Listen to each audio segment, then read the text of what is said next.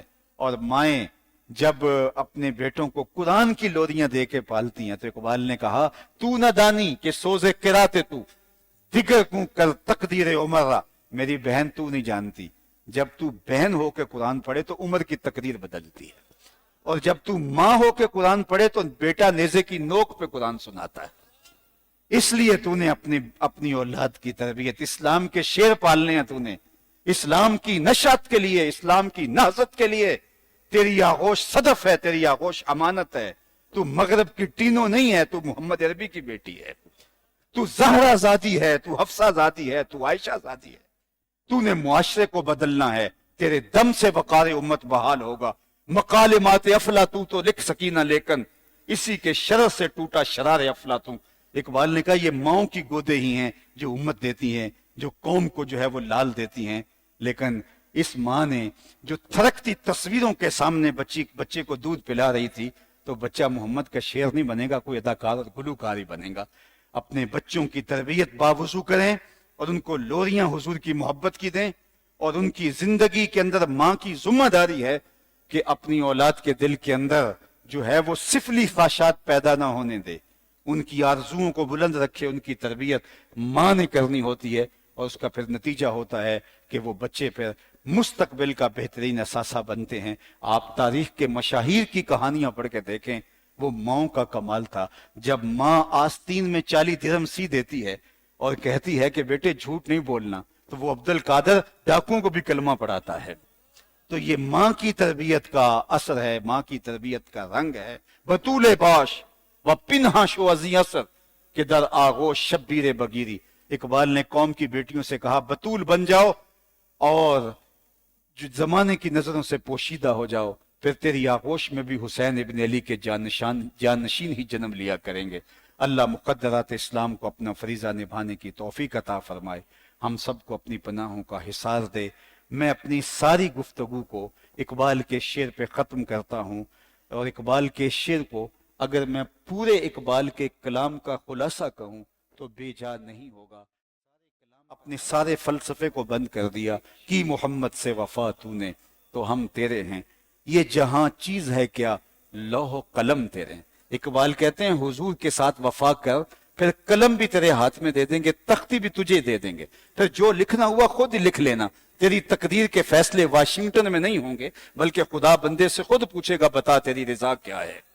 لیکن شرط یہ ہے کہ تو جو ہے وہ حضور کے ساتھ وفا کے رشتے کو مستحکم اور مضبوط کر لے، پھر پوری کائنات ہر کے عشق مصطفیٰ سامان اوست، بحر و بر در گوشائے دامان اوست، پھر بحر و بر تیرے دامن کے کونے میں سما جائے گا، اور تو کائنات کا مالک ہے، کائنات تیرے لیے بنائی گئی ہے، یہ چرخ تیرے لیے گھومتا ہے، یہ ستاروں کی کندیلیں تیرے لیے لٹکائی گئی ہیں، یہ کائنات کی بزم آرائی انسان تیرے لیے ہے۔ تو اپنے منصب کو پہچان، اے تماشا گاہے عالم روئے تو کجا بہرے تماشا می روی، دنیا تو تجھے دیکھنے آئی ہے، تو کس کو دیکھنا ہے؟ کائنات کا چرخ تو تیرے گرد گھوم رہا ہے، اور تو چند ٹگوں کے گرد گھوم رہا ہے۔ اپنی زندگی کی مقصدیت کو پہچان اور سمجھ کے میں کون ہوں۔ تو راز کن فقاں ہے، اپنی آنکھوں پر عیاں ہو جا، خودی کا رازداں ہو جا، خدا کا ترجمہ ہو جا، خودی میں ڈوب جا غافل، یہ سر زندگانی ہے، نکل کر حلقہ شام و سحر سے جاوداں ہو جا۔ اللہ اکبر۔ بلکہ اقبال نے ایک بڑی خوبصورت بات کہی کہ اپنے آپ کو اگر تو پہچانے تو ہے کون، وہ کہتا ہے کہ کانپتا ہے دل تیرا اندیشہ طوفان سے کیا، کانپتا ہے دل تیرا اندیشہ طوفان سے کیا، ناخدا تو بحر تو کشتی بھی تو ساحل بھی تو، دیکھ آ کر کوچائے چا کے گرے با میں کبھی، کیس تو لیلا بھی تو صحرا بھی تو محمل بھی تو۔ وائے ناکامی کہ تو محتاج ساکی ہو گیا، میں بھی تو، مینا بھی تو، مستی بھی تو، حاصل بھی تو، آہ کس کی جستجو آوارہ رکھتی ہے تجھے، راہ تو، راہ رو بھی تو، راہبر بھی تو، منزل بھی تو، بے خبر تو جوہر آئینہ ایام ہے، تو زمانے میں خدا کا آخری پیغام ہے۔